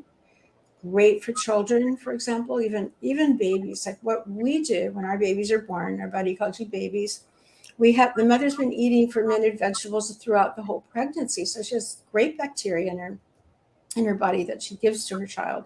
But then we'll take the juice and dilute it with a little dropper and put a few drops into the baby's mouth every day, right soon after they're born, really a day or so. And they never, ever have gout. I mean, they never have colic, and they never have, they're never fussy. And then fast forward 2 years later, they're way ahead of other babies. Their brain development is amazing. They're talking really well. But along the way, they're real easy to raise because they're really happy. That's the one thing you can consistently say about all of them. They're exceptionally happy, which is nice to raise a child who's bright and happy all the time. No, that's interesting. So, talk about kefir. I always thought you had to use dairy to create a kefir, but that's not true, is it? No, years ago, people were really getting into the coconuts with the coconut water inside, and I noticed that, especially in the raw foods community, I noticed that that coconut water is incredibly rich in sugar, which is not good because so many people have yeast infections. But I got the idea to use our starter to ferment that coconut water. And right after that, actually, the first mother showed up with a little boy who had autism. And I started working with them. And then we ended up putting a group of moms together. All of their kids began recovering because we were fixing the gut, getting the yeast infection under control and so on. But the most important thing that started them on that path to wellness was the fermented coconut water. So I called it coconut kefir. Now, there's some amazing miracle stories when parents would give their kids. And so everybody started doing it. Even the doctors that worked with families started, because they had children with autism too. They started drinking it too. And so it's more of a hassle to make because you'd have, especially back in those days, you had to get into the fresh coconut and, crack them open and drain them, which is a pain. But you can ferment the meat too. That soft white spin meat. But the thing is, so I thought, well, wouldn't it be nice if we could buy these, containers of coconut water and just ferment those? Well, it doesn't work unless you put at least one fresh coconut water So let's say you open up a container, like a whole quart, and then you put in the water from one fresh one, that will then ferment, but it takes longer than usual. And then of course you can use a little bit of that to continue to ferment other batches, and then they get more potent and more viable to do that. But that is sensitive. I mean, the fermented, it's so easy to make it with milk. It's guaranteed to work. Make it, warm the milk, put your starter in, put it in a jar, put it on the counter for 24 hours, and it's done. Perfect kefir. And then it's super viable too, like tons of fresh, healthy microbes in it. But with the coconut water, it's more careful. You have to be more careful about keeping that temperature real steady. So I have different forms of kind of incubators. Like I actually bought this, it's called a plate warmer. The perfect hostess would buy one to slip her plates into to warm her plates. Right. So you can buy one of those for about $50, and then you make like a corral around your jars of the coconut water, kefir, and then make sure it's even, maybe if it's winter, cover it with a towel, but keep that temperature real stable, and then it will ferment. I mean, you don't want to over ferment it. It should taste good, but the sweetness should be gone, and then put it in the refrigerator and start drinking it. But it is just miraculous. I mean, I saw miracles in this first couple of years I was working with the kids. So if people go to your website, sorry about that. The music has a mind of its own sometimes. If people go to your website, can they order your books that teach how to ferment? Yeah, there's a chapter in there on that. And of course, the kefir, you don't have to even do that. You can just, if you order the starter, you're going to get the directions. And okay. Yeah, easily. Yeah. And so you don't have to buy the book if you don't want to. But the book is all about candidiasis. People didn't know anything about it back in those days. They knew nothing about the inner ecosystem. So it's the first time it was ever written about. And of course, today, fast forward, there's a new, I didn't know what to call it. I used the term inner ecosystem, which is where our company's name came from. And then, of course, about 12 years later, some scientists came up with microbiome. And so that's what everybody uses. It's more scientific. But anyway, it's now taken off, and it is the number one area of research. There's nowhere no condition that you can look at without looking at the gut. Just like Dr. Elena was saying, it's the gut, brain, and hormones, like your hormones and your neurotransmitters are made in the gut. That's connected to those migraines too. And she's talked about that. I happened to mention, I was talking about what the show was going to cover today. And she jumped right in and said, we find that fermented foods help people who suffer from migraines. Oh, and good. I missed the show because, I didn't get that. Was the very beginning. Literally the first 3 minutes of the show, she went on and on about how important fermented foods are. Nice lead in. But I do want to say this, because you will find people criticizing them. There are times when they're not appropriate at that time. But for example, somebody with SIBO, small intestinal bacterial overgrowth, there's lactic acid bacteria, and especially E. coli. That's usually the main one that's in the gut of someone with SIBO. So you don't want to take a lactic acid bacteria yet. You want to get rid of the problem, then of course introduce them, because you don't want that problem to come back. And so I always tell people, don't eat them at first, but when you are ready to introduce them, you've treated the SIBO, then you want to start with cultured vegetables with the plantarum, especially because plantarum, it's amazing. Like, it has so many benefits. It can, first, it's very resistant to antibiotics. So you can take an antibiotic if you have to, and it usually will not destroy all the microbes in your gut. It makes folate. And it just has this, like I said, it's a leader, like it'll tell all the other bacteria how to behave and how to grow and multiply and all. But it is really good at degrading histamine. So people with SIBO have big issues with histamine, people with mast cell disorders and all. So you don't want to avoid them. And I'm afraid people read that, don't eat fermented foods if you have histamine problems, if you have SIBO, and then they don't understand that it's important to when to introduce them. Time is important. Step by step is one of our body calls you 7 principles, and it tells you what to do first, when to do this, when to do that. And so that's one time you wouldn't want to. And if you have a big issue with histamine, don't introduce them right away. Get that, that's gut inflammation. So work on your gut. And get that under control, and then introduce the probiotic liquids, the cultured vegetables, and you'll have great results then at that time. Well, and if you go into my book of shows and go back about 4 years, probably search the word SIBO or small intestinal bacterial overgrowth. I did a show with a doctor who published a study that using rifaximin for 28 days at 500 milligrams or 1,000 milligrams a day completely ameliorates small intestinal bacterial overgrowth. Rifaximin is a very unique antibiotic.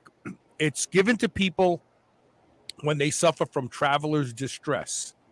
You know, you're eating different food, you're drinking different water, you get diarrhea. And they give you 3 days worth and it's gone. Rifaximin is a very unique antibiotic that never gets out of the stomach. So it affects nothing else. It's used in the stomach.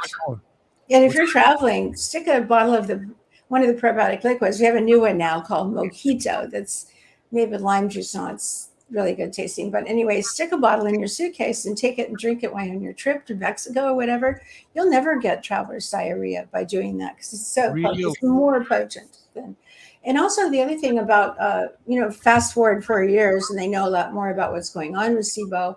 And about 85% of the time it's E. coli. So you can get a phage, like we have a product called EcoPhage. The phages are viruses that specifically target one microbe and kill them right away. So the phage that we have kills E. coli. So I take that all the time as a prevention. Preventative, yeah. It's really a good thing for SIBO. And then you want to take things and you want to alternate them every 4 or 5 days, change up the ones you're taking and work on killing the microbe. But then of course, that's when taking bifidus and bacillus bacteria are safe, but not the lactic acid bacteria during that stage. Right. So to the listeners and the viewers, you can get the starter kit to start making your own fermented foods by going to shrnetwork.biz/bodyeco, BODYECO. And you'll save 20% on everything at the website if you use the code SHR20. Regardless of whether you use the code to save money, use the link, get the starter kit so you can start fermenting your own foods, number one, and look around the website. There's good books there. And also, obviously, some really exciting things. I love these pre-made drinks because I can take, a couple sips of it, and I've done what I need to do. Like I said, I like to use them before and during my meal, but I don't drink them like sparkling water. It's just a 2-ounce serving is all you need.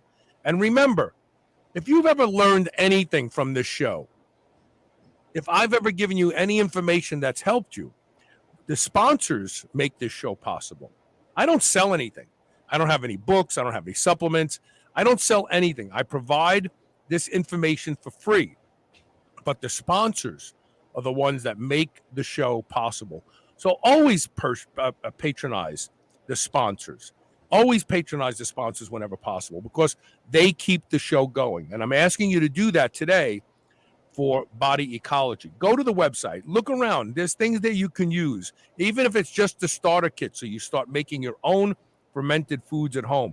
Because trust me, fermented foods have a great value and role in health. And with food shortages coming, you may actually be happy that you jarred up some fermented vegetables one afternoon. Carl, this is off the topic completely, but I heard about the BioPro for the increasing growth hormone a couple of months ago from you, and I started taking it. Now I'm into the second month, and I love that stuff. So I know it's great stuff. I take it, even though I use Frank growth hormone, but that sleep product that they have, the nighttime product, I sleep so much better when I use it. It's just fascinating to me. I'm 75. Oh, I'm sorry. Go ahead. No, go. No, I was going to say I'm 75 and I knew that I needed growth hormone, but I didn't want to take growth hormone, for obvious reasons. And so I jumped on it right away and I kind of wondered if it was going to work, but it really works. I mean, I can see my muscles getting, they're just developing better and my skin's tighter and There's subtle changes when I'm just like a month and a half into them. And I love it. So I just want to throw that out there. The skin is the fastest thing you see change when you're using growth hormone. It takes all over my whole body, like my arms, everywhere, legs. Yeah. So there you go. Go to shrnetwork.biz/bodyeco. Use the code SHR20. Shop around. Show Body Ecology some love. They're a sponsor. They make this show possible. And that's it for today. I'm actually off the air tomorrow. I have a 5-day holiday, but I will be working every day. Since I don't have to do shows, because we have 4th of July on Monday, and then Rob Regish, who usually does the Blueprint Power Hour with me on Tuesday, said he needed off. So I'll be in here working on administrative work and everything else. You're not going to ride your motorcycle? Oh, I ride my motorcycle every day. I ride it to and from work. I ride it to my doctor's appointments. Oh, great. Yeah. No, I'm always on the bike. I dropped it on myself the other day. My bike weighs 780 pounds. And I went to get gas, and I thought I put the kickstand down, but it didn't go all the way down. And so when I let the bike go, it threw me to the ground like I was in an MMA fight. And the whole left side of my body is still pretty bruised. I don't have the pain anymore. Thank God that went away. But yeah, it 780 pounds without, and you know, you don't, I wasn't prepared. I was still sitting on the bike when it started to fall, and I couldn't get my leg out from under me. And I hit that. Did people come and help you? What happened? Actually, Donna, I was so embarrassed that I pulled myself out from under the bike and stood it back up. And as I got it stood up, this guy came over and said, "Are you okay?" I said, "Oh, yeah, I'm fine." And I put the kickstand down, and I said, No, I'm fine. I'm fine. And I proceeded to put gas in the bike. I was mortified. I was so embarrassed. I felt like a jerk. So there you go. Yeah, you know. Well, you deserve a great weekend. You too. Have a great 4th of July, and we will talk to you soon. And everybody, go to Body Ecology and check out the products, and we'll see you next week with more Superhuman Radio. Thank you for being here today. Thanks, Carl. This is the Superhuman Channel, where brawn and brains finally meet. Okay, good.